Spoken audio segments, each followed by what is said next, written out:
What is up, maniacs? Welcome to WMMAnia. This is episode 39. I am your host, as always, Drake Riggs, here to bring you the latest and greatest in the world of mixed martial arts when it comes to the ladies specifically. How are we doing on this Tuesday? Great to see you. We have a lot to talk about. Today, we will be recapping the action that happened the past week, of course, which was Invicta FC 50, UFC Vegas 65. A bunch of fights there. So 3 from the Vegas card, and then we had a new champion crown in the one-night tournament, Invicta 50 in Colorado. Got some news, of course, a good amount of news today, actually. There's a lot more than we've had in the last couple weeks. And then we will be previewing Deep Jewels 39, which I believe goes down tonight. Japan time can confuse me still every now and then, but I believe that is happening tonight. They did weigh-ins last night, so that timing would check out. And then the 2022 PFL Championship is also taking place on Friday, day after Thanksgiving, as it is the holiday week here, but we're still going on here at MMAnia.com. So you guys do not forget to visit the website for all your MMA needs. You can like, share, and subscribe on all platforms that allow such things. And there's even a notification bell here on YouTube, so you never miss when we're live like this. Or I believe it also lets you know when there's new videos posted, which would be plenty of interviews and whatnot that we're always doing on the channel, myself specifically. So you can look forward to those when they come into your inbox. Good fun. So yeah, that is what we're working with here today. I believe that about covers the bases. It feels like a slow week already, even though there is a good amount to talk about here today on the show, as I just, laid it out there for you. So how are we doing, everybody? As I fix my tabs, as we always got to do, keep it nice and clean. What do we got here? Jumbo kicking us off says UFC 281 was one of the coolest events I've ever been to. So yes, that was last weekend. The weekend before this past weekend, there were so many fans of different regions in the world cheering on Whaley. MSG was a great experience and atmosphere. I believe it. Yeah, the 2 times I've been there, Jumbo, it is definitely a crazy spot for any type of event, that is for sure. But for fights, you can't really go wrong. James, what is up? I've taken up the hobby of going on Reddit to troll Zhang Weili haters. All right, well, good for you, I guess. What is up, Ghost? Rain says the Alvin Yakitori of making positive allegory. Very nice. Rain keeps on coming with the rhyming energy. And Rain says, I don't know if you know what allegory means, Drake. It's one of those words where I think I do, but I got to look up the definition to make sure. So I'm going to do that right now. You know, those words where you're like, I've heard that used every now and then, and I think I know what it means, but I'm not 100% sure. There's like a handful of those in the vocabulary that I have, and I think this is one of them. So we got here, allegory definition is a story, poem, or picture that can be interpreted to reveal a hidden meaning, typically a moral or political one. Okay, so I kind of thought that meant something else, but there we go. We're learning today. So if anyone else didn't know what allegory meant, there we go. So, Zhao, good to see you. I have an important question for you, Drake, about lying in journalism. Okay, let's hear it. As Zhao says, is it bad for news outlets to completely change the words and change the words in the question presented to and publish an article like the person said it? Yes, that is pretty unethical. What do you have a example here for? Is it bad for news outlets to completely change the words in the question presented?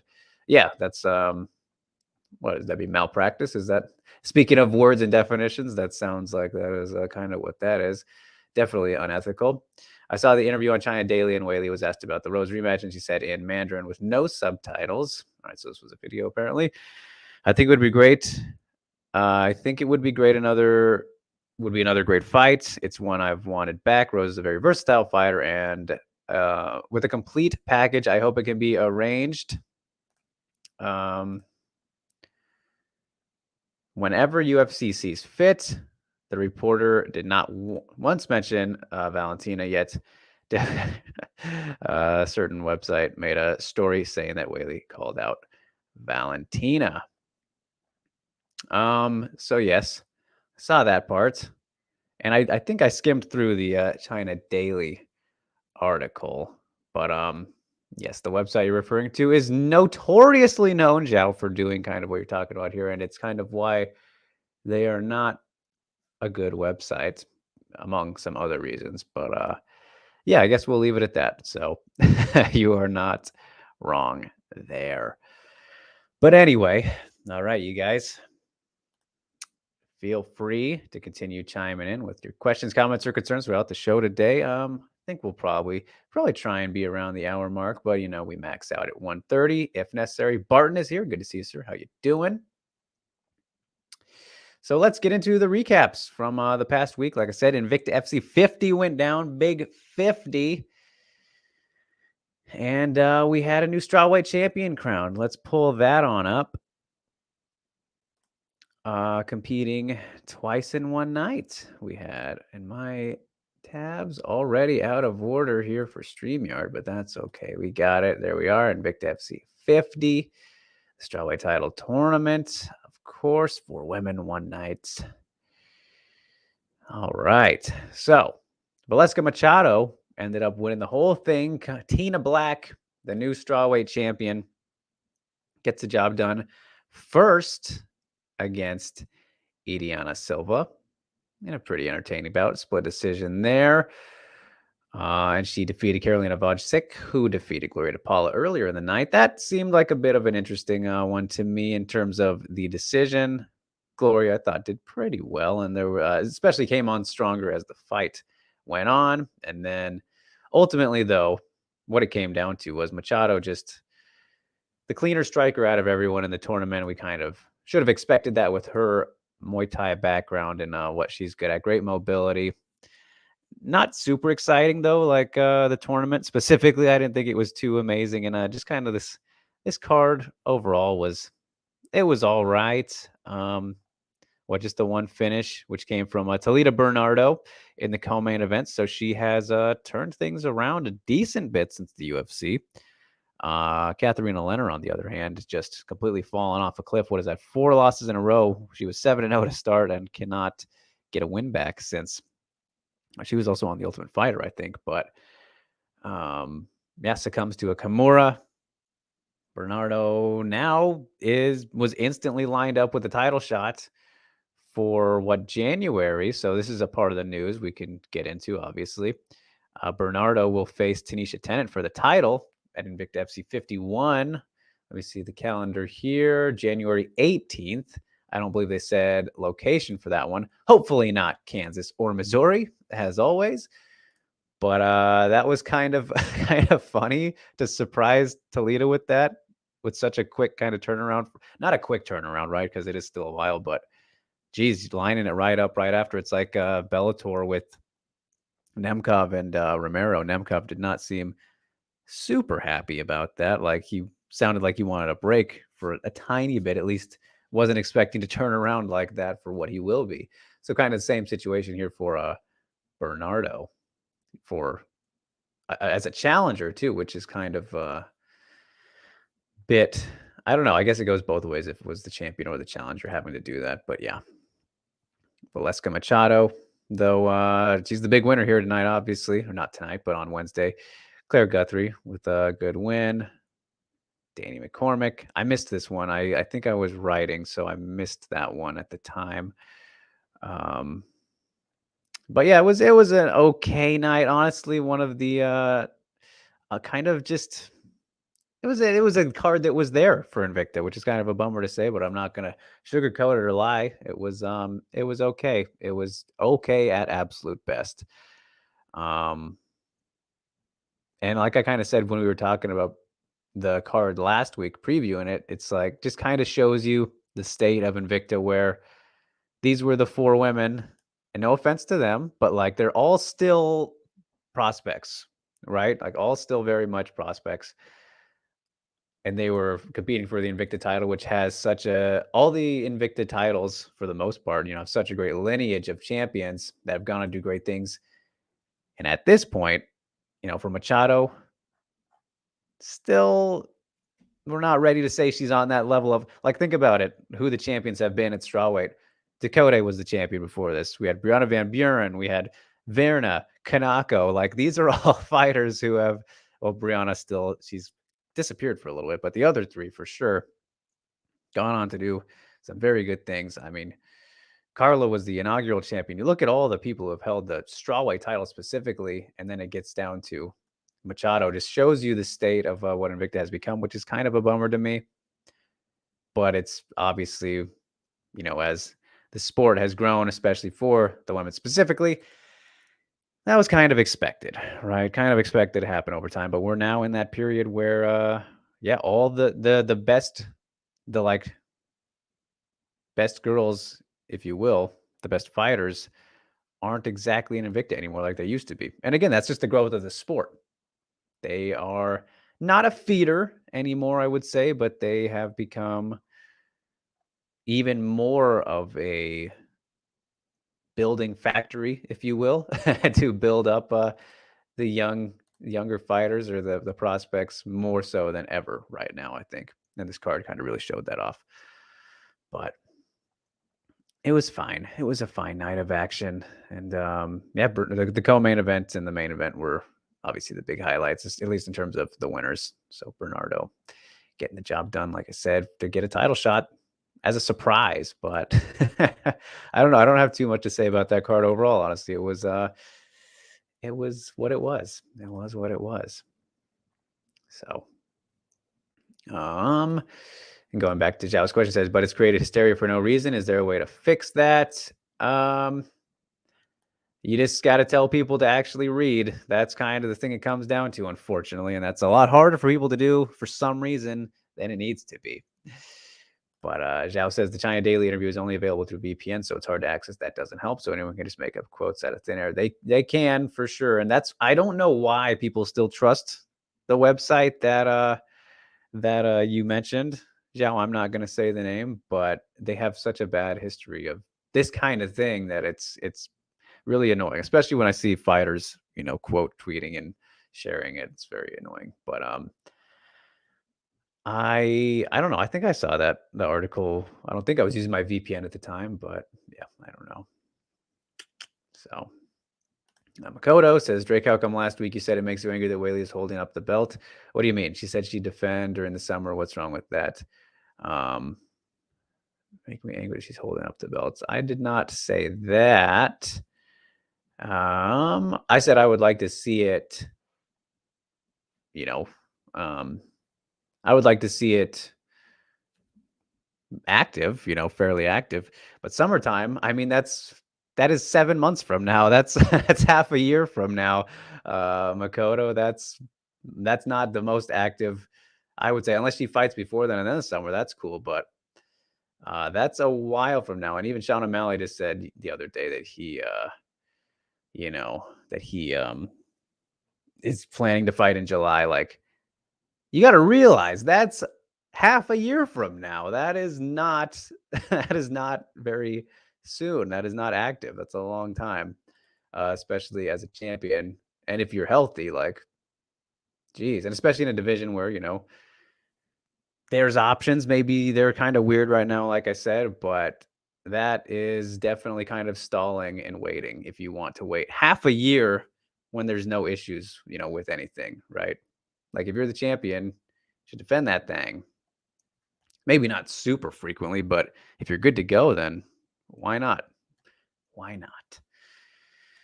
So, No Filter MMA. Wow, it has been a while. Yes, it's been a long time since WMA Today. I have a bone to pick with all the undeserved Esparza hate. Okay, all right. Well, I don't know if we want to get into this.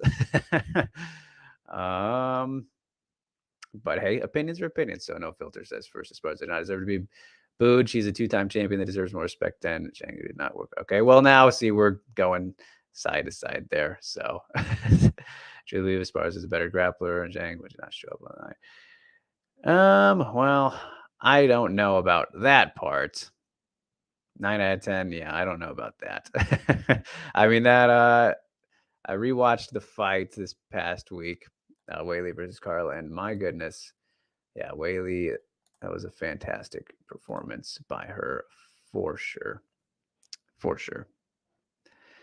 Machado says, I said specifically that it bothers you that she's not defending in February. Yeah. What? Because it is November right now. She just won just fine. I mean, what that is, February at earliest. I think that would be best. That would be perfect at earliest. Because what we have December, January, February, 2 full months, and still we're not even out of November just yet. That is just fine timeline, I think. And he says she fights every summer. I don't see why the problem. She's going to fight twice a year. As long as she fights 2 times a year, then sure. But listen to what I'm saying, though. Like 6-7 months, it's a long time to wait for sure. Like, you remember how annoying it was waiting for her to get what was it, after the Whaley fight? Or not after the Whaley fight. After the first Joanna fight, it was a year. It took a whole year to see her back. Or was it after she won? It was right when she won the title the first time. We had to wait forever for her to fight again. That was a real big bummer. Machado says, do I not know how hard it is to... Yes, I mean, I know that it's gotten a lot harder since I was there for sure. But, yeah. She's literally been training all year this year, and you want to defend early. If she can, why not? Why not? Do you not want to see her fight, Machado? That's the thing, right? Don't you want to see her fight earlier? That's the thing. I want to see her fight as often as possible because I like watching her fight. So the earlier, the better. Why would you not want that? So, yeah, defending fighting champion, right? That's what we all love to see. So I see no problem with that. Indeed. But anyway, let's move along. Let's move along to UFC Vegas 65, which did go down this past weekend. Recapping the 3 fights, 2 at flyweight, 1 at strawweight. We'll be kicking things off with the biggest of the bunch, as Jennifer Maya reminded everybody that she's not going anywhere just yet. Let me get the right stats up here. There we go. There we go. Defeating Marina Moroz via unanimous decision, 30-27, 229-28. Get the job done. So this was essentially a boxing match. It's kind of what it devolved into, at least as it went on. Very, very kind of perplexing performance from Marina Moroz, who had been on a great streak recently. And as you can see, numbers wise, felt relatively...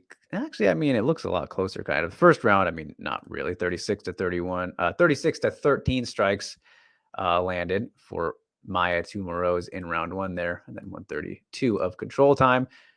Exactly dead even, almost in attempts and lands. That's kind of insane there. 41 for each in round 2. But Jennifer Maya, I believe, was the one who for sure got the cleaner of the 2 strikes there. I'm trying to remember. I think that was the round. I'm kind of confused. All the rounds felt fairly similar, so I'm kind of forgetting which ones I scored for who, but I know it was 2-1 is what I had for Maya. She just countered and landed a lot better than Moroz. Kind of let her attacks come when they were there. When Moroz was attacking her and pressing the action, the timing was she was finding her timing very well with her punches. And like I said, it was practically just a boxing match for the most part. And then in the 3rd round, it was kind of more of the same there. The biggest surprise for me was Moroz after showing off, and we've seen, her grappling abilities throughout her entire career. But in the last fight that she had, submitting Maria Agapova the way that she did, to not even attempt a takedown was a little bit surprising there. And of course, Jennifer Maya is no slouch in her own right on the ground or against the cage in the clinch. There was some good clinch work in some moments there from Jennifer Maya, which we were expecting if it did go there. But for Moroz to not even really try, I thought it was a little bit surprising, especially in the third round. Like, why not maybe gamble with finding something there? So, yeah, that is what it was, though. So, hey, turns her back. I don't think Moroz is done from here. She'll learn from this. Sucks kind of from the to have her momentum halted, but hey, Jennifer Maia holding down the fort, holding down the fort. So there we go. There we go. But let's move along. What do we got? Makoto says, this is ridiculous. You made a hissy fit defending Carla for wanting to defend 3 weeks later than the date Whaley suggested I see double standard. I didn't say that. I didn't say this at all. Defending Carla for wanting to defend 3 weeks later. For wanting to? Now you got me really confused here. I don't recall saying that whatsoever. And the date, we was later the date for wanting to defend. Defending Carla for wanting to defend. Carla didn't want to defend 3 weeks later. That was the thing. Oh, later than the date. All right. I'm reading that wrong. No, I was fine with that. The thing about that, Makoto, you're getting confused here, was why the challenger should not tell the champion when to fight. That was the whole thing about that. I was totally fine with Carla fighting whenever. The whole thing was just, why should the champion do what the challenger wants? And yeah, Whaley's the champion again. She can do whatever she wants. She'll do whatever the UFC wants, which is what happens with everybody. That is what that is about. And of course, she can just agree to not, she can say she won't fight and she can turn things down, but that's not going to be a good idea for her, obviously. I don't know if they'll strip her, but if she declines a whole bunch or whatever. But I would like to see every champion fight as often as possible. So that is nothing new. So, Jumbo says, I'm confused. Last year, Whaley fought in June after she fought in November. That's fine. Yeah, that's fine. Jen says with Makoto, Whaley's a champion. She has the right to choose the date. Like you said, Carla was, but I guess it only applies to Carla. This is not the case. You guys are really mixing it up here.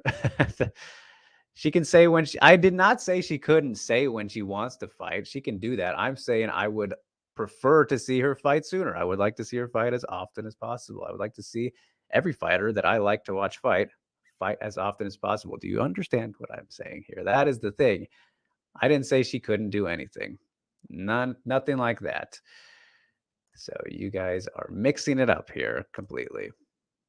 So let's move along. Like I said, Jumbo, like I said, there isn't anything wrong with it aside from holding up the division a little bit when you have possibilities to fight sooner. That's the thing. If you can fight sooner, then why not? And yes, if it's in Singapore, then of course that'd be great for you and all that. But yes. Don't you want to see your favorite fighter fight? That's pretty much what it boils down to. And if they can, then why not?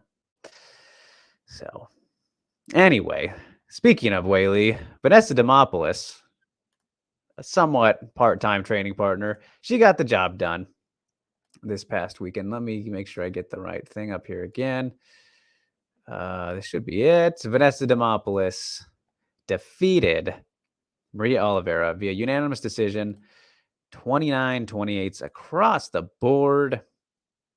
Pretty strong showing here from Vanessa Demopoulos. I think this was a very good performance from her, pretty undeniably, aside from the third round, which, none of the judges gave it to her. I'm assuming out of the 29-28s there, I'm assuming round 3 was definitely one. That's the one I gave to Oliveira because Demo was kind of on the back foot the whole time there, despite getting the takedown again relatively early in the fight in that third round.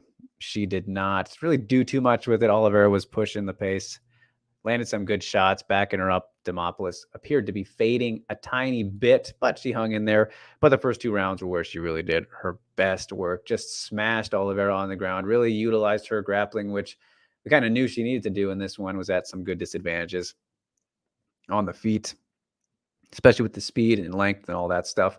But still, despite that, in round 2, landed a bomb, landed a bomb of a shot to get the knockdown there. It looked like that was about to be it, but Oliveira somehow survives and then rallied in the 3rd round as she needed to do, but it wasn't enough. So Vanessa Demopoulos gets the job done, keeps on keeping on.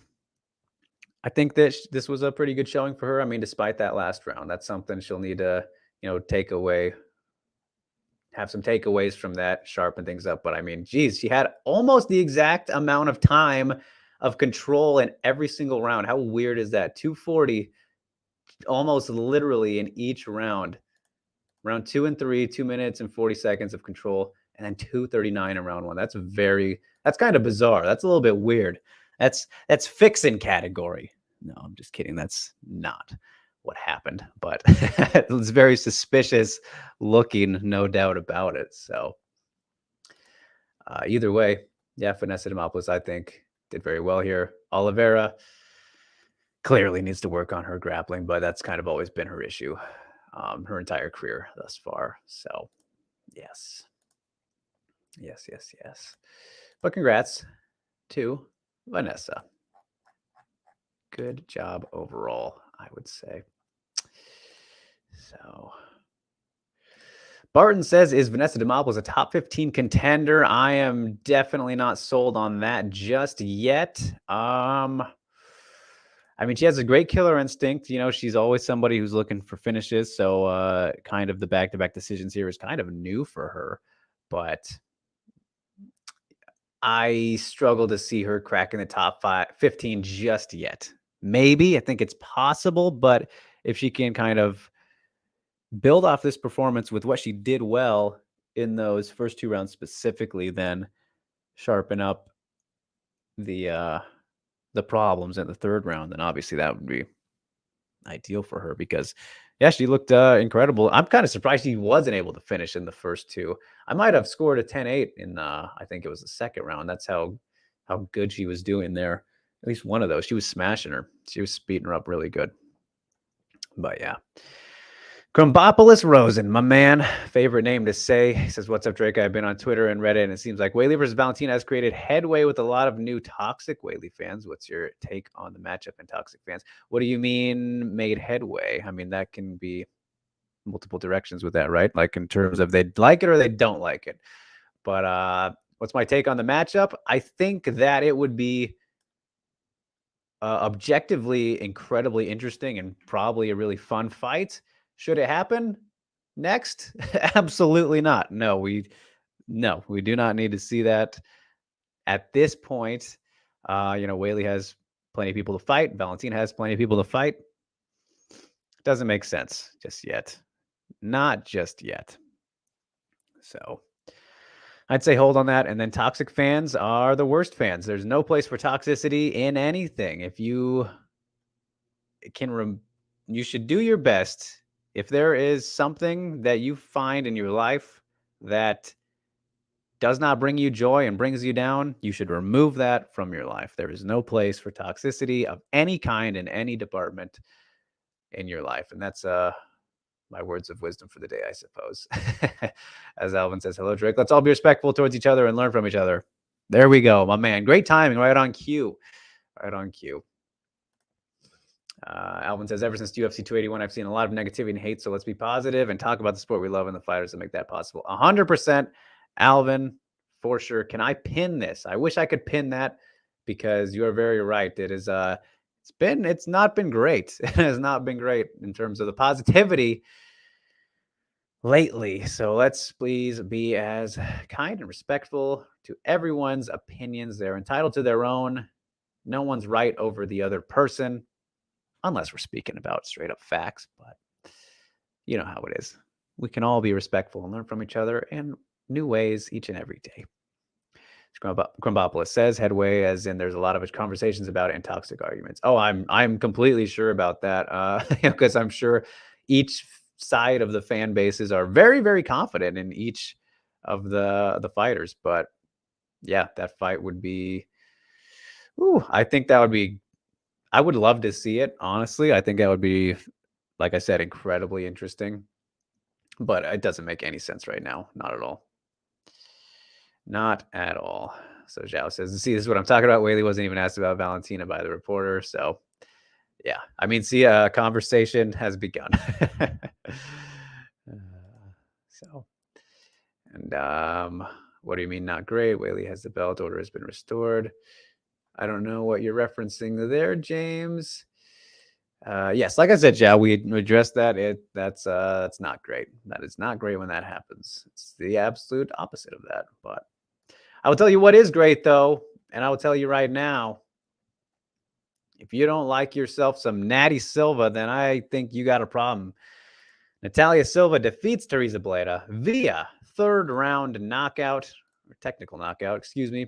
A spinning back kick and punches at a minute 27. My goodness, what can't she do? I absolutely love Natty Silva. Incredible. Uriah Hall style. A little bit to the throat, which makes it even nastier.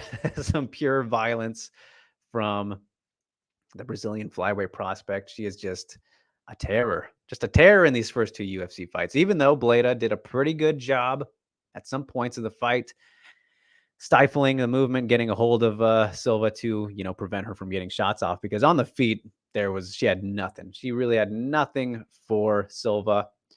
There was a bit of a scare there in the first round for sure with the triangle. So Silva did get a little bit caught in a scary moment and position there. So that is something she will need to work on going forward. Didn't have too great a defense for it, but managed to survive and then land this ridiculous highlight reel finish, which I will say this too. I'm sure a lot of people will say, I mean, I don't know, maybe not, because how do you not like Natalia Silva? But people who are maybe hating on her for no reason will say, oh, that was a lucky kick and all that. Like they said about Uriah Halls, of course, on Gegard Mousasi back in the day, which you might remember if you've been a fan for that long. But this was not luck, because if you watch the whole fight, Natty Silva was throwing this multiple times. She threw this kick within like the first 10, 15 seconds of the fight at, a little bit too close of a distance. It didn't quite land, but she threw this several times, maybe 2 or 3 times before landing it in the third round here to finish Bleda. So she was timing and trying for this the whole time. Maybe not to the face or the throat necessarily, but she did land it 1 or 2 times before, at least to the body and whatnot. And my goodness, she is just so fun to watch. Mixes it up great. Great power in her strikes. Everything she throws, good combinations, good movement. And then, landing things like this, you gotta love it. And the precision of her follow-ups after landing the kick too, like it looked almost like the UFC video game with how Bleda was flailing.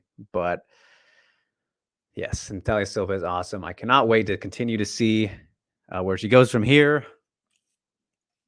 One of my favorites right now for sure. She is great. So we can keep it slow though. Slow build. Fine with that. No need to rush. I think they're doing the right thing so far with her. So for sure. Oh, I see what you're talking about, James. This Ghost says, Silva looked good. That KO reminds me of Hall versus Musasi. Ghost says, where Musasi ducked into a spinning back kick. Exactly.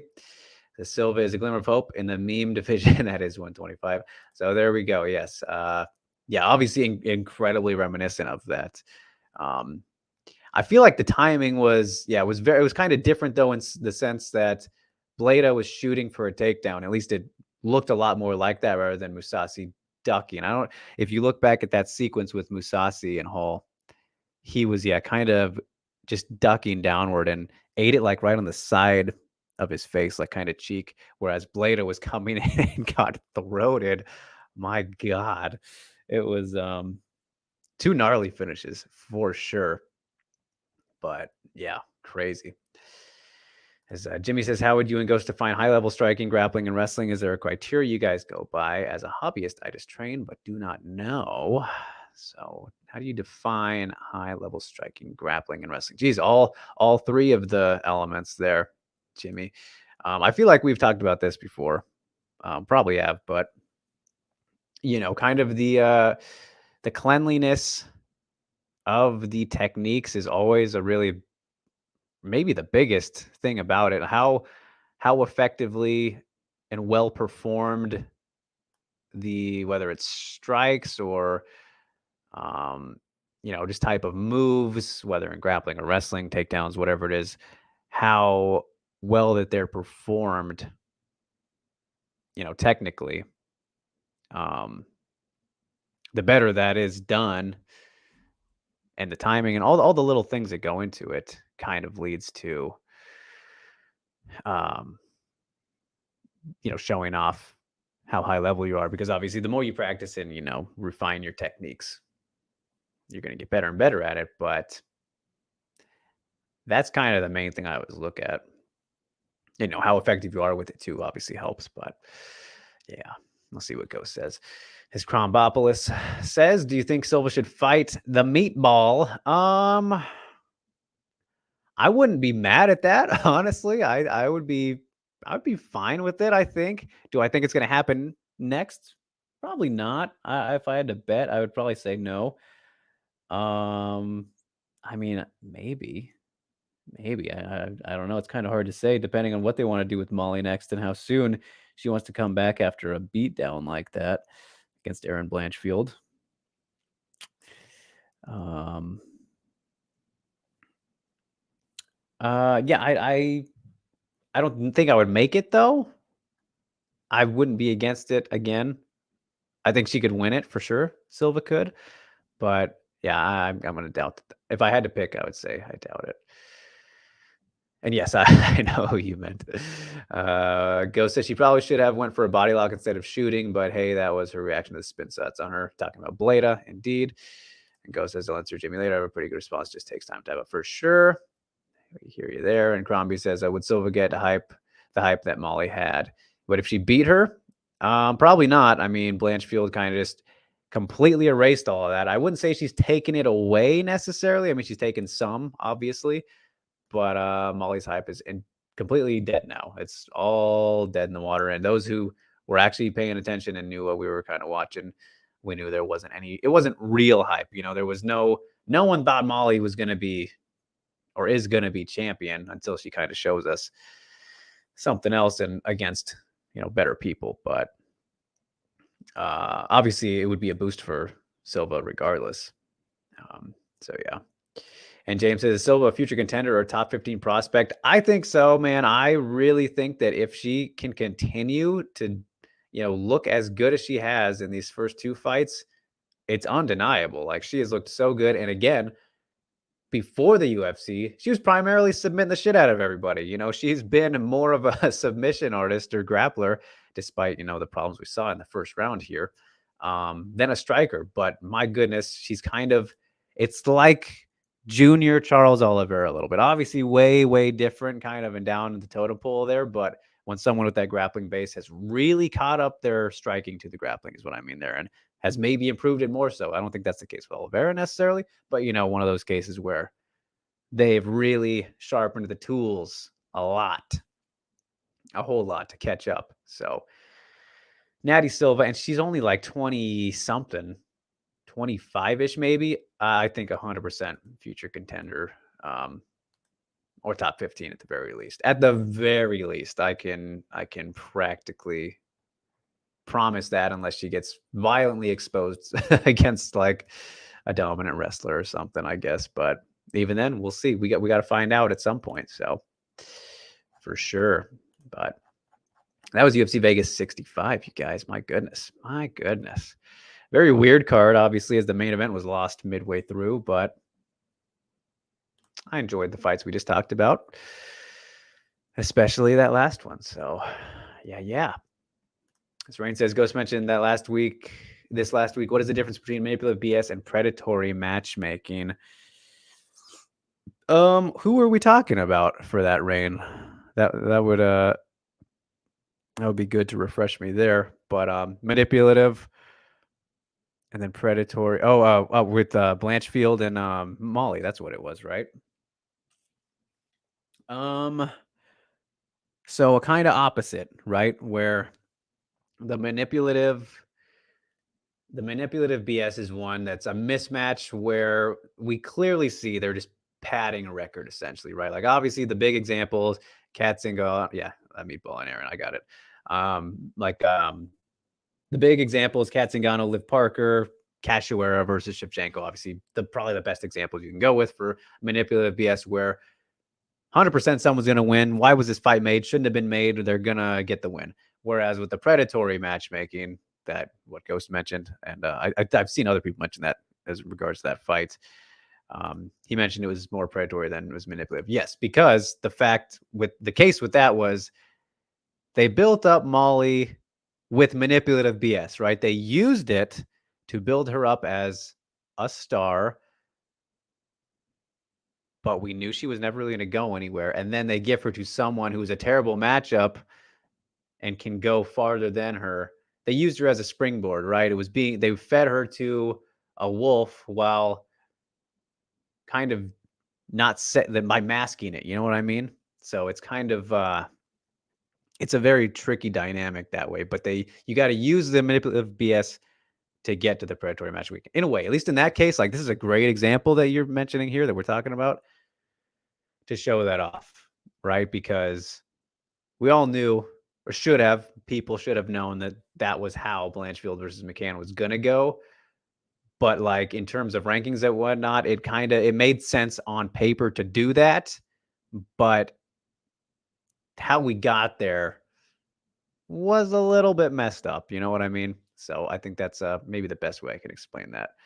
As it says, okay, that makes sense. There's a clear difference if both are bad in your opinion. Yeah, I mean, it's pretty fucked up, you know, at least in terms of the predatory with Molly and like obviously how we get there. Like that's just everything. Yeah, I mean, one comes from the other, like I said. So the manipulative shit, that's always the clear, you know, bullshit matchmaking is never fun, and always annoying to kind of see. So yeah, if you need one for the other, then yeah, they're both not great, but yeah. So whoops.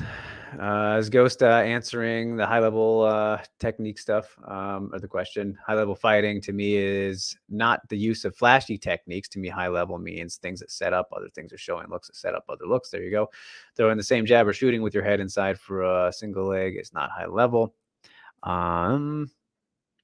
Right, kind of advanced, more of a chess match, right? Setting things up for future moves. Repetition tells me is a lack of thoughtful ideas in dynamic context. Yeah, that's right. You know, spamming isn't very creative. Doing the same thing over and over is not very smart, right? Because it's just the same thing. Maybe it's a high level technique that you are pulling off because you do it so much, but that doesn't make you maybe a high level striker or fighter necessarily in that situation. And what was I gonna say? I just had something to springboard off of. Then like the flashy techniques that he's saying. Like here's a great example. I think is Yair Rodriguez is not like this really anymore. But if you guys remember Yair Rodriguez coming up, he was the guy who was so unpredictable with his ridiculous flashy strikes. His unpredictability became predictable, and that was the best case of that was his Alex Caceres fight, where he just continued to throw like spinning ridiculous shit that wasn't, you know, the greatest form and all that, but he did it so much that you began to expect it. And it's like, all right, that's not really high level. You're just kind of trying to do too much here with something that, yeah, you know what I mean. If you've seen it, you know what I mean. So yeah, it's something. As there we go, Ghost Degrees Yair. This is a great example with his ball spinning attacks. Yeah. It's he's great. He was a lot worse with it. I think he's definitely toned it down. Obviously, I don't remember the last fight where he threw like multiple spinning ridiculousnesses. At least it feels like it's been a while. Definitely wasn't the last fight. As Jimmy says, Ghost and I should create a grading criteria for judging fighters. Interesting.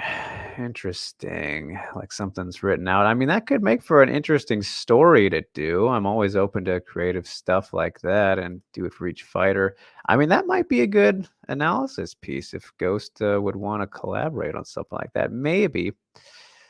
I'm not sure. I would have to think about it some more. But that I'm always open to kind of fun and unique ideas like that, especially for content. So interesting suggestion, Jimmy. Perhaps we'll see where it goes. But My goodness, we're 45 minutes in and we're only getting to the news now, which I guess isn't too bad, but let's breeze on through it. We have plenty to get to in the news today. So we'll be kicking things off with an atomweight matchup, 115 pounds, because it's over in one championship, as Victoria Lee is back, set to take on Ziba Bano at 1 on Prime 7 on January 13th. So the first, I'm assuming the first one event of 2023, and the first one on Prime event of 2023, of course. Yeah, so Victoria Lee feels like we haven't seen her in a good bit. Ziba was supposed to fight her training partner, or at least someone she has trained with before, and what's her name? I'm blanking on her name. My goodness, she just fought and lost in her debut. I'm completely blanking on what her name was, but anyway, she lost to Noelle Grandjean. I remember that, but I'm forgetting her name. And then Ziba missed weight and the fight got canceled, all that. So now Victoria's fighting her. All right. Should be fine. They're still taking it slow with Victoria, which is the right thing to do. What, she's only 19 now, maybe 18, 19. Just 3-0, has looked pretty great in her first 3 fights. The Lees are just meant to fight, clearly. So we'll look forward to this one. Can't really knock matchmaking or anything in this case, which is pretty much what the news has devolved into, you guys. If you're a reoccurring viewer here at WMMAnia, the news portion of the show just becomes me grading if the matchup is a good one and makes sense or not, which I guess that's the best thing you can do about news, but I feel like that's just all it is now, which is fine, unless I have some kind of spicy rant for you about drama surrounding the matchup.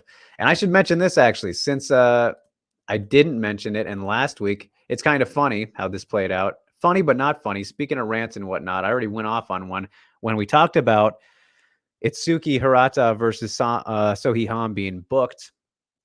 That fight was supposed to be last week. I didn't have it on the lineup. I completely blanked out on one having their 2 events this past week, at least one 163, which is the one Ham versus Hirata was supposed to be on. Fight didn't end up happening. I'm going to say it didn't happen because we didn't have it on the lineup and weren't supposed to talk about it, or we were supposed to talk about it, but didn't. But either way, worked out because it's a fight that isn't happening now, so I didn't waste my time and energy.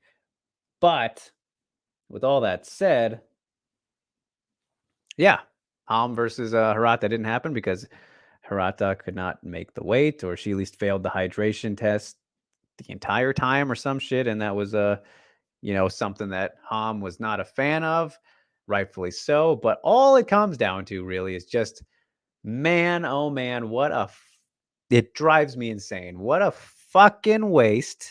What a waste to the end of Sohee Ham's career that it has been in one championship. When you think about all the incredible matchups she could still be having in Rizin right now, or if she went back to the UFC, it infuriates me, especially for a legend like herself, the best fighter Korea's ever seen, one of the best atomweights of all time, which is 2 behind Ayaka for me. People can argue one over the other, but that's how I have it, 1 and 2.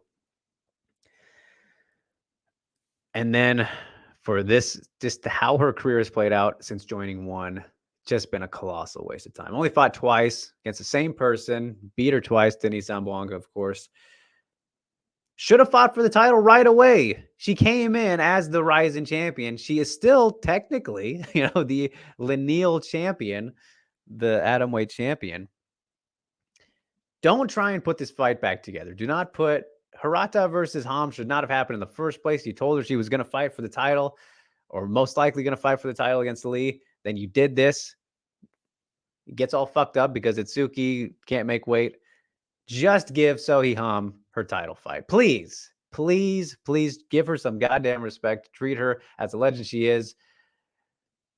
Just book that next. Lee versus Ham as soon as you can possibly do it. Yes, I think she had some injuries or whatnot as well before. I think she did admit to that, which kind of held things up, and then they made this, but still, just insane. The risk versus reward factor, not super high, but it was obviously much more of a win for Itsuki if that fight happened, right? Like she had much more to gain from that, much more. Just do Ham versus Lee, please quit fucking wasting time dicking around. I'm over it. I'm over this whole thing. It's just it's sad to me. We have wasted Sohee Ham's wonder years, right? What would you call them? The twilight. And she's still one of the best in the world, despite this being the end. She said she's done after this. She's not going to fight anywhere else, which makes it even more upsetting. Like, please just give us what we want, what she deserves, what is supposed to happen, which is her fighting for the title. I just wish we could see her versus Sayaka. A fourth Hamasaki fight wouldn't be terrible. Sarioshima. Shit, maybe Fight Park. I know they're teammates and friendly and all that, but my goodness, there's so many possibilities we've missed out on. Jillian DeCourse, UFC strawweights, who knows? It's just sad to think about. So anyway, we will move on so that I can calm myself down. At bantamweight, Haley Cowan will be making her UFC debut against Ailin Perez at the February 25th fight night coming up next year, of course.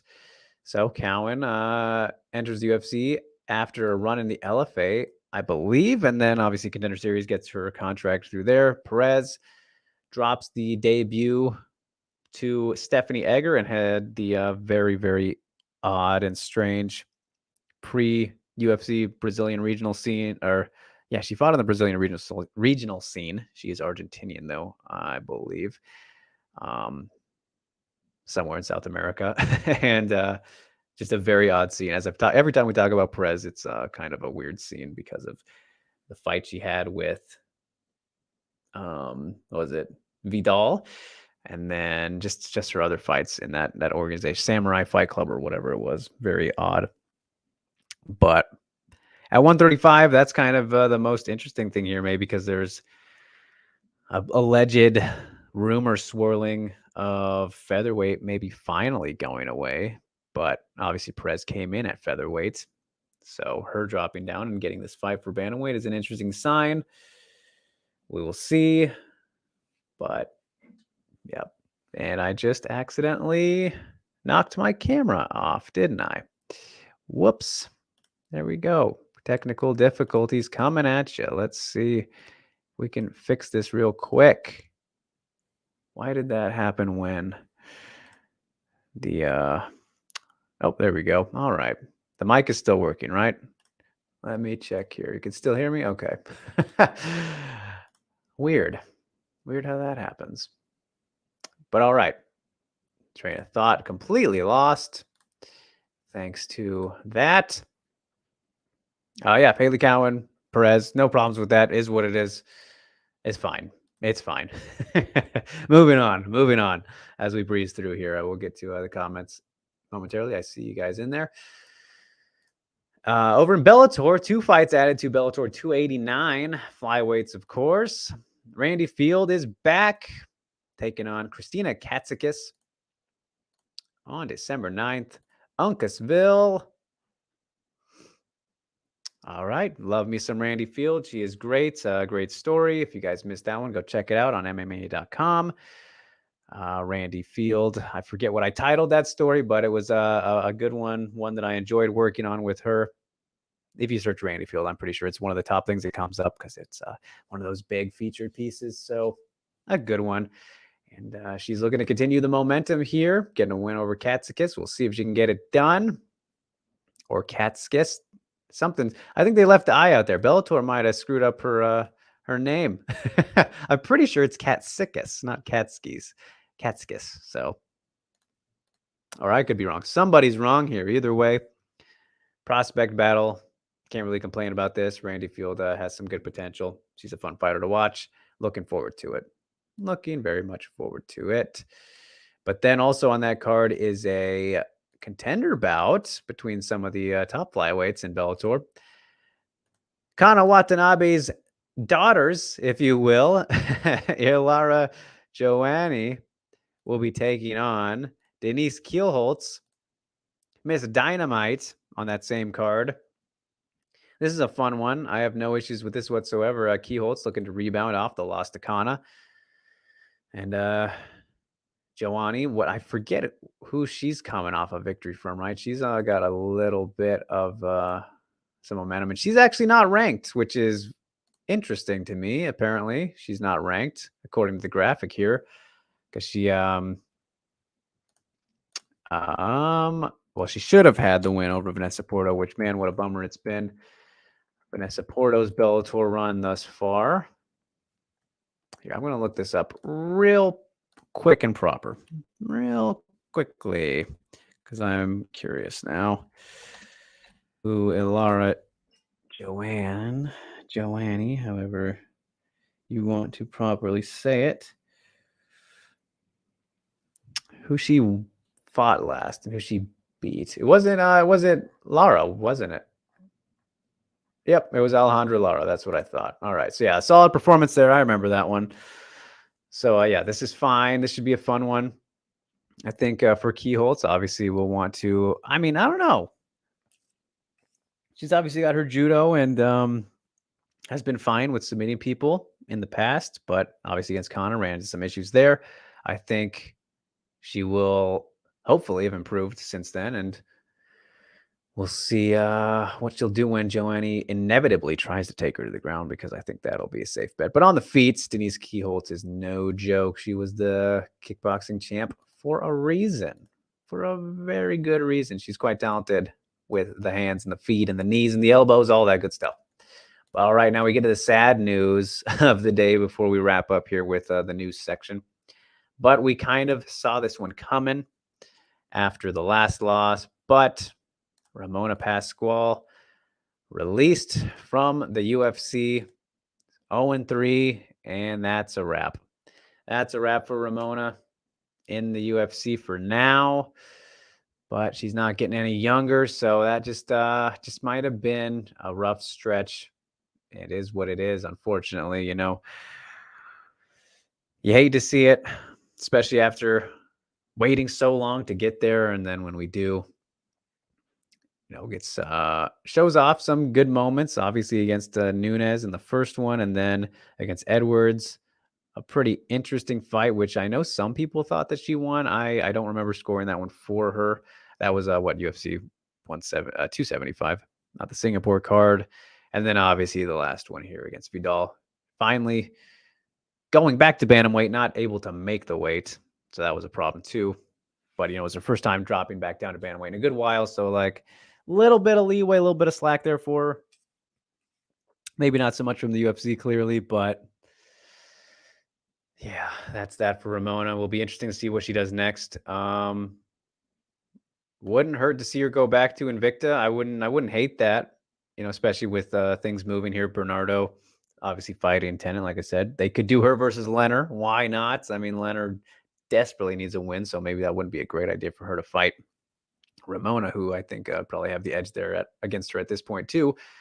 But then there's featherweight fights that she could have, you know, wherever, Bellator, or who knows, maybe Ramona will go and join the PFL now. Who knows?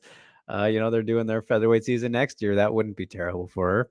That would be, again, like one door closes that you wanted, but then maybe a better financial one opens, and all that kind of thing. So I don't know. That could be interesting. That could be fun to see Ramona in PFL. I know that would get, and I just realized I spelled her name wrong. I apologize, Ramona. My goodness, what was wrong with me when I made my cards today, or whenever I made them? Yeah, I mean, that would get all of us to watch the PFL season a little bit closer, right? So best of luck to Ramona. You hate to see it. So yeah, that's where we're at, unfortunately. But all right, wrapping up the news cycle today, a fight that was just announced this morning, a rematch at featherweight in Bellator. Sinead Kavanagh versus Janae Harding 2 has been added to Bellator 291 in Dublin, Ireland on February 25th. So what do you know? Sinead Kavanaugh not fighting for the title next makes you curious who will be challenging Chris Cyborg, assuming everything works out there. And apparently doesn't look like it's going to be Kat Zingano, as Chris alluded to earlier. That fight is just simply never going to happen at this point. We don't need to see it anyway, so I guess it doesn't matter. But Kavanaugh for starting 2. I think this would be a pretty fun matchup. Janae desperately needs a win. If you remember, if you did see the first fight, Janae won with an elbow, cut Sinead real bad. But honestly, Sinead was probably winning up until that point. It was only a first round. I think in between rounds they might have stopped it. It was towards the end for sure. But Sinead was doing pretty good in that fight and just kind of got pieced up with some elbows there at the end. And, the cut was too bad to continue. So interesting rematch to be made. Doesn't quite make a whole lot of sense, I don't think, because Janae's kind of on a little bit of a rough patch here, but should be fun. First fight was entertaining while it lasted. So, and it's in Dublin. So, of course, they're going to put Sinead there every opportunity that they possibly can. So, yeah, that is going down early next year. And that's our news for the day. Pretty well timed, I would say. Let's see. Where are we? Let me catch up, you guys. And Ghost talking about the idea that Jimmy, sorry, I always get you guys mixed up. Jimmy presented us with for potential, grading fighters. So Ghost says he's down. All right, maybe we will work something out. But Crombie says, wait, I'm confused. Is Valentina versus Whaley not a real thing that Whaley said? Zhao said it wasn't mentioned. Apparently not. So James says, important question for me, Drake. Is the way that Itsuki is portrayed by one like her in the bikini misogynistic? Wrong spelling, but you know what I mean. Yeah, I mean, here, let's look up the exact definition of, was it misogyny would be the actual word. Which is definitely, that's a very hard one to spell, isn't it? Miss. Oh, there we go. Well, actually, I guess not. I mean, it's strongly prejudiced against women, so it's by definition, I guess you wouldn't say that, but it's clearly, it's very, I don't know, that feels still misogynistic. Is there another word I may be blanking on there? It's to clearly portray, like you're not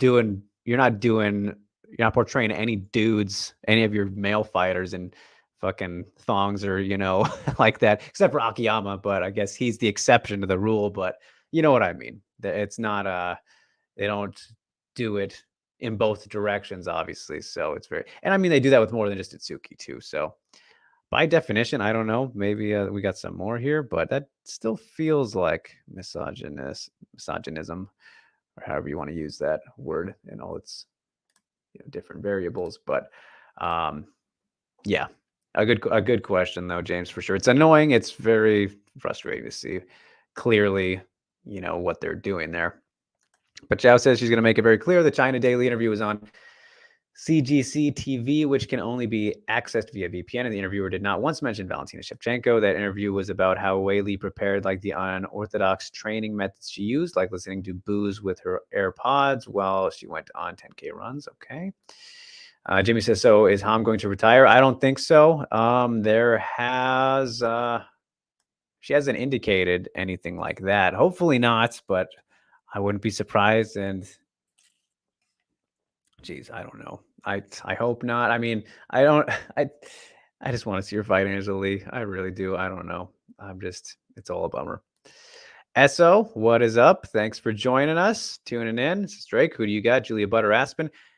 Tune in, hang around for a bit. We're about to get to the previews, so I'll be talking about that fight momentarily. As No Filter says, I think Suarez beats Zhang easy in any of the other straw weights. I think Lemos knocks out Zhang. You have to agree with me that Zhang is super overrated. No, not necessarily. She beat washed Joanna and unmotivated Carla. I don't know about the unmotivated part. I don't agree with that. Or washed Joanna, I wouldn't say, but clearly, I mean, if you were to mix that up, I'd say less Joanna was the more maybe unmotivated one. But either way, Suarez, you can't in her prime. Obviously, that's a different thing, but she's completely up in the air right now with who knows how she will be when she comes back. So if she's in her prime, she definitely could handle probably most anybody. She looked really good, but obviously that third round against Nina was a little bit problematic. So that causes concern, but she was also partly injured there, right? But if she looks how we know that she can look still, she's clearly a problem for absolutely everybody.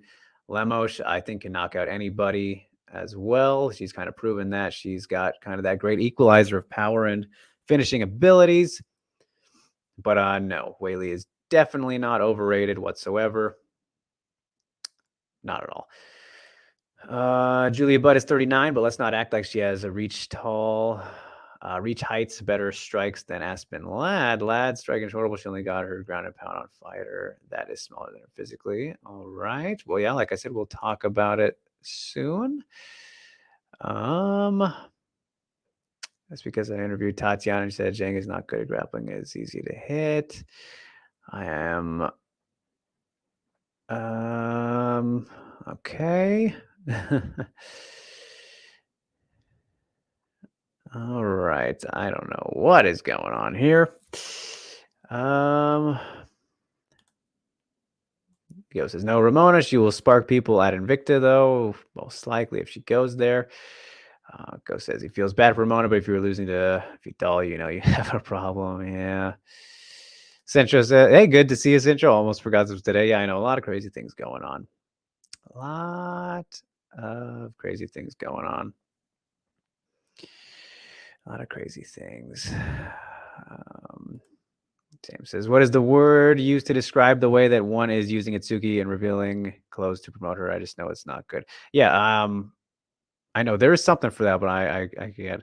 It's misogynistic because it's using someone's look to promote them, and that's degrading. But what do I know? Yeah, exactly. That's I think that would apply. I think that's a proper usage of it still, even though, like I said, by definition, that I mean, you just kind of laid it out there. So yeah, I think that's about right, James. So yeah.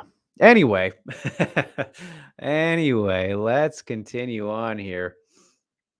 Not to derail, as we got to close things up with the previews. Deep Jewels 39, like I said, it is going down tonight, I believe, tonight or tomorrow. For some reason, middle of the week, they're doing the show, but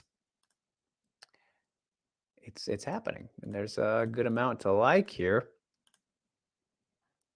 As it'll be headlined by the featherweight title fight, Yoko Higashi versus Titapa Junsukplung, which clearly, maybe this isn't featherweight title fight. I don't know what is going on. I'm pretty sure it should be. Maybe Tapology's wrong. Tapology can be wrong sometimes with the Japanese MMA scene, I've noticed. But you want to talk about manipulative matchmaking?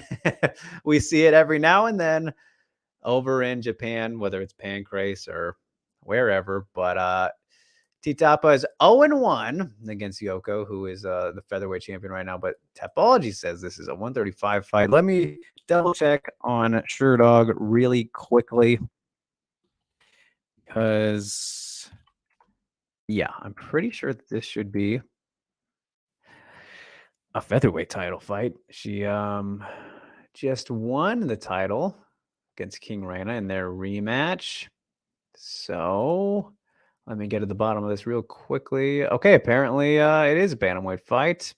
So double the sources, more of the accuracy. But okay, so she will not be defending her featherweight title. Featherweight is a farce, even in Japan. Who would have thunk it? No, we knew this already. I'm just joking. But yeah, Yoko versus Titapa. Miki Matono versus Morisuda. That's the real main event, everybody. We'll talk about that a little bit more here in a second. Mikiko Shimizu, Nori Dates. Interesting one there. Kuriyama's back. You can taking on Shoko Fujita at flyweights. These are some flyweights we saw in the tournament this year. Mika Nagano's going strong with more manipulative bullshit matchmaking, taking on Arisa Matsuda. I mean, Mika Nagano, I believe she literally said she's fighting until she loses now. True veteran of the sport, pioneer, great grappler at strawweight. I think nearly 40 now, but this is ridiculous. Should not be having these kind of fights. She's going until she loses, I'm pretty sure. Mika Arai, 6-6, and she's also got one, Machi Fukuda. They're really highlighting the ridiculous matchups here in this card. Marina Kumagai is back. Chico Hosoya, it's fine. Yurina Horiguchi against Sayaka Hishinuma, that one too. Then we got some debuts here. Yuka Okutami, Haruka Suzuki, Korean Hori, Miyu Tsunoda. So yeah, really what we're looking at for this card, most specifically, I mean, the top 4, compelling enough. And then, I mean, we'll see what happens in Mika's fight, but she 100% should win that, clearly. Miki Matono and Morisuda is where the juice is at. Super atomweight fight here, which, you know what that means, pretty much a setup for a return to Ryzen for Suda. 100% is going to fight on Ryzen again. But Miki Matono has never fought below strawweight, I do not believe. Let's take a gander here. Of course, she was the former, or maybe her last fight was atomweight. All right, so I'm kind of late on this party. I guess I didn't realize the Nisei fight. I guess that one just blanked my mind, but obviously Motono was the one who Sayaka defeated to become the strawweight champion. Has a loss to Casey O'Neill before this. No shame in that. She beat Mika Nagano when she was 1-0. So there's that funny enough connection there. But yeah, Miki Motono, very good fighter in her own right. She trains at AACC, of course, so with Ayaka and everybody. Abe, fantastic. You know what to expect there. Some pretty good judo, grappling, wrestling, but not good enough for the champ, obviously, number 1. But she beat Hime and Nisei in the last 2 fights, right? And now that was her atomweight debut, and clearly looks like she's going to stick with that because obviously there's more for you at atomweight than in strawweight. Well, more for you at atomweight really than anywhere else over in Japan and Asia more than anything. But Morisuda, an absolute wonder child, phenom. Just 18 now, I believe. She's finally turned 18, and absolute killer, just steadily submitting everybody for her age. The last fight against Aya Murakami, got around to watching that one, their rematch, got the job done there. Her striking is coming along. I mean, against Murakami, she still has a lot to go, a lot of ways to go. So it was kind of coming at her offensive strikes landed, and then, was just able to get in a lot of good positions there. And just very tiny is Murakami, and, against Suda, able to capitalize on some good momentum swings and whatnot. Against Motono, though, it's going to be tough. I think strength advantage might be in favor there. And it's kind of crazy watching the Murakami fight made me realize, like, yeah, these are some tiny girls. Mori being still 18, she could probably get up to strawweight eventually, but like she's going to be outsized by a lot of the top atomweights right now if she, doesn't grow. But we'll see how that goes. And against Motono, who has a 10-year age difference on her at just 28 still, I think strength will be maybe a big factor in this one. But Suda is very dangerous with her arm bars and whatnot. So I'm very much looking forward to that. That's the best fight on this card easily, and really the only one worth kind of previewing and talking about, if we're going to be completely honest. So Deep Jewels, though, they always put on some good fun. I'm sure Yoko's fight should be what it is while it lasts. She will probably take Titapa down and beat the shit out of her in the first round. I would, if I had to assume how that will play out. But it's all about that co-main event, like I said. Barton says, is one notorious for using hot women to promote their fights? I don't know if I would say notorious. Feels weird to say, but they 100% try to do that. He says, I have not seen this. I rather enjoy the one product. They always have great fights. But yeah, no, they have very blatant and clear favoritism towards these fighters who you might say are, maybe more attractive than others, whatever it will be. Jimmy says, so this would be manipulative BS since it's using someone to pad a highlight reel 100%. And Ghost says, as Drake mentioned earlier, predatory matchmaking is more about creating a bad matchup to build an unknown prospect. There you go. Manipulative is a complete mismatch just to put someone on a highlight reel, which is really, really bad. So yes, there's plenty of that going on with this card. Jersey is here. What is up? He says, hey, I was at the UFC presser. There was a group of guys that led a Whaley chant after everything she said, even before the translation. Like she would speak in Chinese and the group would just start cheering. What did you think of that? Good turnaround from last year and UFC 248, which was the last event he went to. Yeah, no, it's cool. It's yeah. Yeah, I mean, it's a cool thing. For sure. So, all right. Now it is PFL time. Let's breeze on through it. As what SO was asking about one of the fights we're about to talk about. But first, we got to start off with flyweight because PFL has flyweight now. At least for now, Dakota Ditcheva taking on Catherine Corrigines here on this card. And safe to assume there will be a flyweight season next year. Nothing confirmed, I don't think. But they're kind of highlighting Dakota to be their flyweight Kayla a little bit. And, she is very talented, great prospect at the moment at flyweight. Definitely one of the best out there. 6-0, taking on 2-0. Cora Jeans, who must have fought in China because she's ranked. Yeah, no, she's ranked 16 on Tapology's silly rankings. She fought Kui Yang there three years ago, though. I don't think I'm going to assume that fight wasn't there, but I don't know. I honestly don't know anything about Cora Jeans, so we'll see how this one goes. Obviously, we know she's being brought in news here, so some slight manipulative matchmaking here as well, even though Dakota still young, still just doing her thing, 24 years old, building up the experience still. I don't think it's not a super egregious type of matchmaking just because she still is at this early stage. And should rightfully be favored, though. Great on the ground, great striker. I mean, she's a very well-rounded prospect at this point. So I really can't add too much to this because, again, I'm not familiar with Cora Jeans. But that will be the second fight of the night. Yes. And Cintro, yes, predatory and manipulative are the highlighted words, I guess, of today's show. Your bingo card words. But all right, now we'll get on to this one, SO, if you're still hanging out here.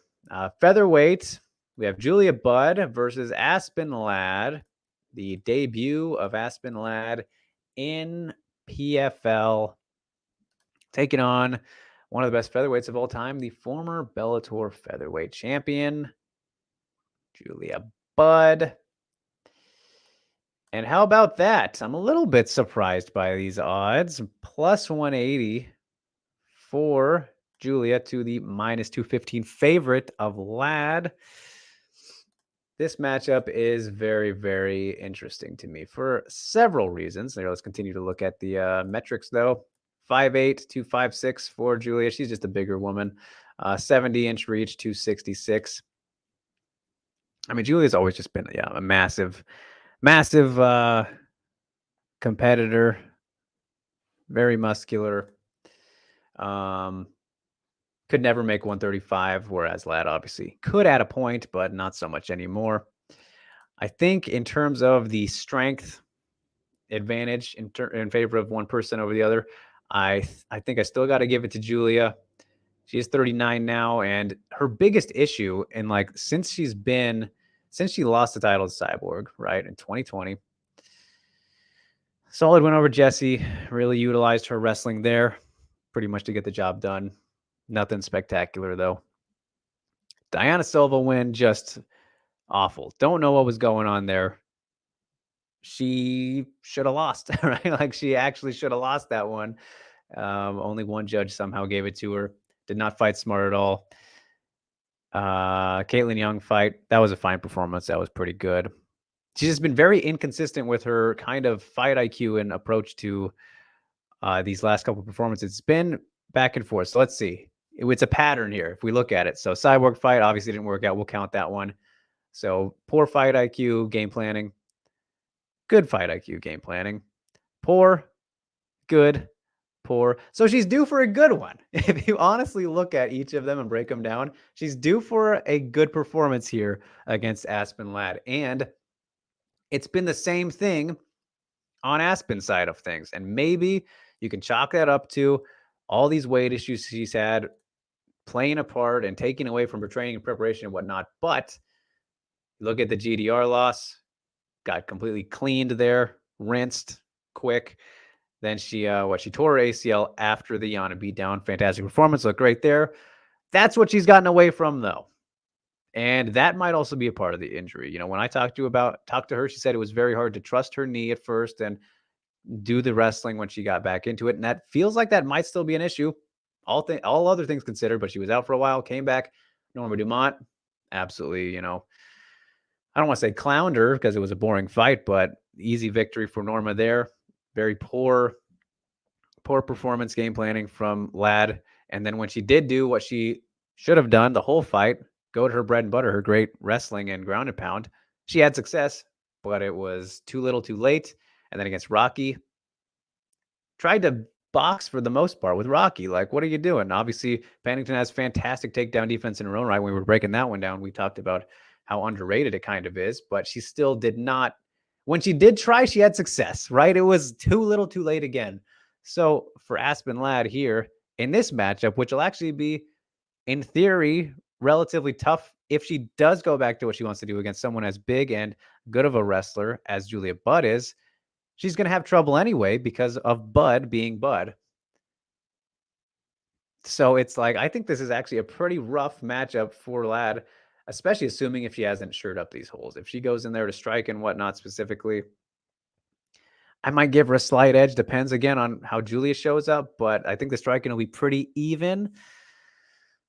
But really, it's just this is just a matter of who comes in sharper. And like I said, I'm trusting and leaning more towards Julia to come in on point because there's this very clear pattern here, this performance pattern. She is due for a good one. I trust her a bit more than Ladd, even though, you know, there should be no weight issues. There should be none. You can knock on wood, I guess, for it. But when you just look at kind of what they both do well, they're pretty similar, even though I think Julia more wanted.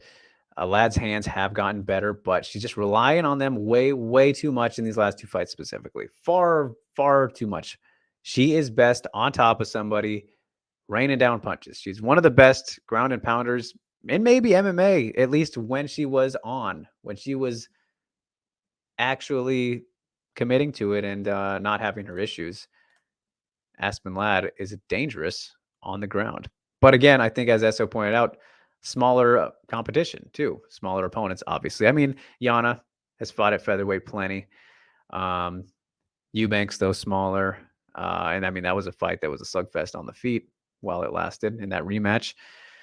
Then before that, there was a Tanya Evinger one.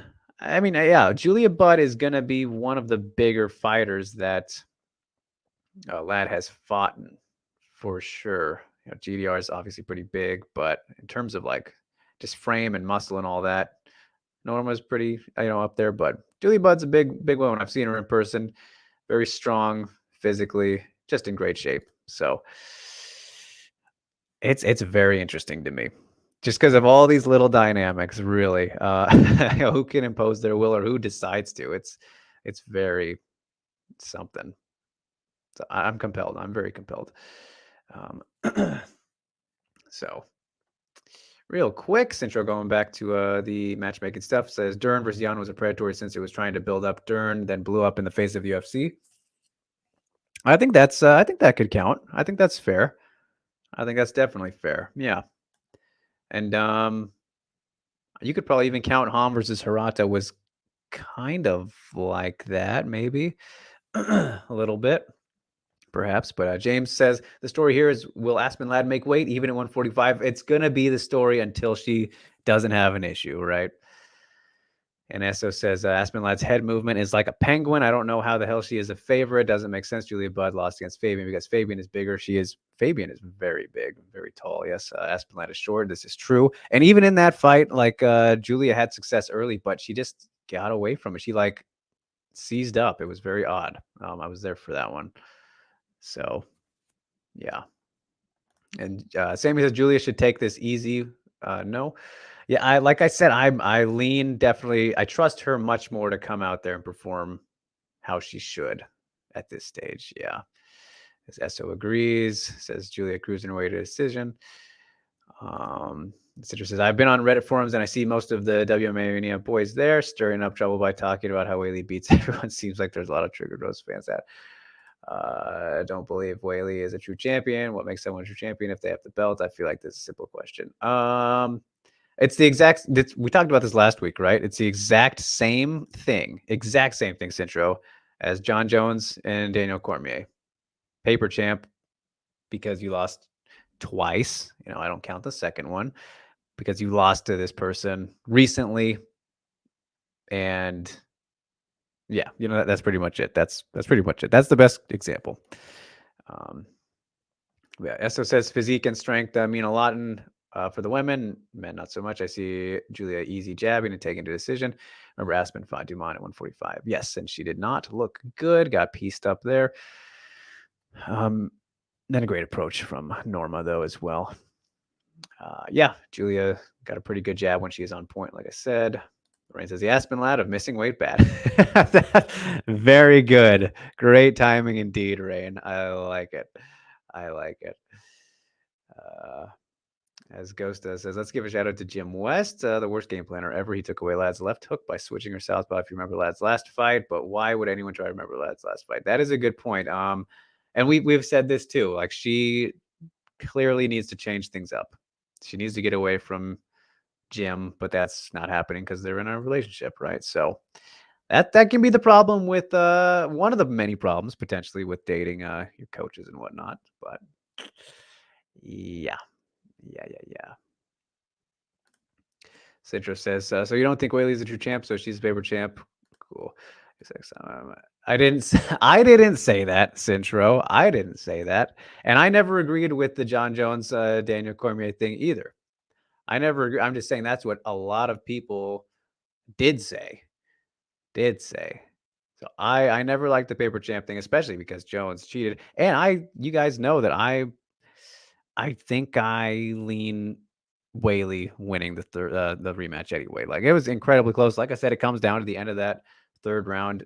That's the last minute of that. However you score it, however you feel about that is really the decider. But no, I don't think Whaley's a paper champ whatsoever. And Rose lost to Carlo too, so it's a little bit different in that regard. Even though that fight sucked and all that, with Jones and DC, it was a lot easier for them to do that. Even though he's a cheater as well, that's just like the clearest example to come up with. Like, what's another one? What's another one where somebody became champion after like recently losing to somebody? I mean, twice. That's kind of a unique situation. That's the best case to say. But no, I did not say Whaley isn't the true champ. Do not put words in my mouth, Cintro, because I did not say that. I was giving you the comparison. So do not do that to me. Ghost says, remember when I did the standard video? Why were you upset when I mentioned the power differences between men and women? There are power differences between men and women, but we judge fighters based on strategy, tactics, not power. I don't remember this at all. But no, I mean, that's clear. That's clear. That's true. Yeah. I don't know. There's so much that goes through my mind on a daily basis, you guys. I forget things sometimes if they did happen, but feel free to remind me.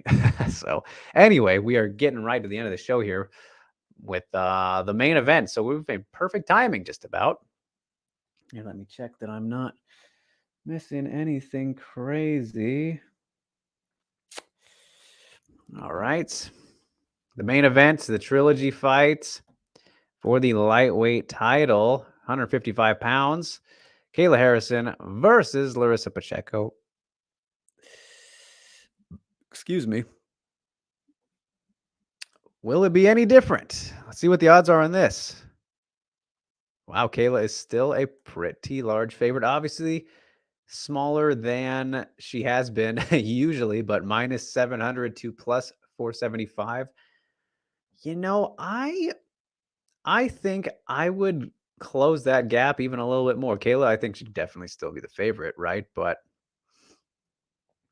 really, when you look at this stretch, this season, right? This season for Kayla, it has been her least impressive season, I think. Martina Yendrova won that fight as expected, taking on pretty much a pure kickboxer in an MMA fight.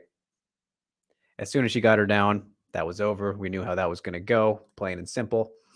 The Caitlin Young fight, kind of the same, similar. I mean, Caitlin is not a pure kickboxer. She is a striker majorly, but that was short notice. And then kind of a shitty stoppage. Honestly, Caitlin was probably stuck there, but I think that stoppage was not great. And then the Marina Magnatkina fight. This one was very telling to me. And I was there for that one too. But Kayla struggled a bit against Marina in getting her down, or at least getting into advantageous positions. Obviously, Marina has the Sambo background, was very dangerous in her own right with some of those positions they could have got into. But Kayla kind of struggled with her. And then on the feet, not really offered up anything all season. Whereas on the other side of things, Larissa Pacheco continues to knock bitches out cold. And I don't mean to call any of them bitches. I apologize, but knocking fools out. Olena, again, dominated her in the rematch. Jenna Fabian finished her on the ground in that one. Zamzagul just wiped her out, ran through her, and has only lost to Kayla since leaving the UFC and going up and all this. Pacheco survived against Kayla in both of their first two fights too. Did not get finished. Has been improving her grappling. Obviously, hasn't had to show it off very much, but her power is fucking legit in this made-up mythical PFL lightweight division. If she catches Kayla, she can put her out too. She absolutely can. I have no doubt about that. She just has to avoid being taken down and, try and replicate what Marina did. Everyone should look at that Magnatkina fight and see how she defended against Kayla and where she had success and be like, okay, that could be something to build off. Little blueprint, right? A little bit of Tyler Santos, Jennifer Maia versus Valentina Shevchenko type stuff, right? Even though they were losses, there were still some things you can take away. So as long as this fight's on the feet, Kayla is in danger. But, of course, she most likely she's going to get the fight to the ground at some point. It's just a matter of how Pacheco continues to deal with it. Again, she survived the first two times, and she's only gotten better since then. So this trilogy is actually a pretty interesting one as well. But I think it's pretty clear how it needs to go for each. As always, Kayla always wants to be on top, get a hold of you, do her thing with the judo. Whereas if you're the opponent, you want to, do your best to outstrike her and put her away if you can, ideally. Yeah.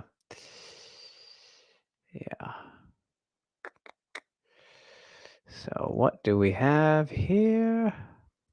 All right. So no comments about this fight. Fair enough. We have seen it twice. We have seen it twice already, but that is the 2022 PFL Championship and also Deep Jewels 39, as we talked about right before that. But that is also the end of this show, you guys. We are right over time. Right on over. So, you know what that means? It's time to send it on home. Get the music playing. Don't forget, you guys, you can visit MMAmania.com for all your MMA needs. Whatever is going on in the world of mixed martial arts, even on weeks like Thanksgiving week, if you celebrate here the holidays. Hope you have a happy and safe holiday season. Don't forget to like, share, and subscribe to the YouTube channel and on the video. The like goes a whole long way, so if you could do that at the very least, we'd greatly appreciate it. You can even hit that notification bell here on YouTube, so you don't miss a gosh darn thing when we're going live or new uploads and whatnot. And so for the shameless plugs, what we got coming on the horizon is Broaden Horizon episode 21. That is planning to drop tomorrow. We have a great 3-guest lineup here before we get to December for Ryzen 40 coming up. But we spoke to 2 of the Bellator boys who are going over to compete on Ryzen 40. AJ McKee, the former featherweight champ, taking on Roberto Satoshi. That's going to be incredible. We talked to him, talked to Juan Archuleta, and then last, the winner of Ryzen Landmark 4's main event, Ren Hiramoto. Good stuff with all of them. Very excited to get that one out. As always, I love that show. Broaden Horizon, my favorite thing probably to do still. So yeah, you guys can look forward to that. I'm planning tomorrow for sure. So this week, 100%, no doubt about it, for it to come out. And then, yeah, I will see you guys next week, next Tuesday, same time, all that good stuff. Hope you enjoy the weekend of action that we do have, and the holidays. Stay safe and sound, all that good stuff. So thank you so much for tuning in. As always, you can follow me at @DrakeRoots_ on Twitter and Instagram, and then WMMAnia.com on everywhere else. So thanks so much, you guys. Take care.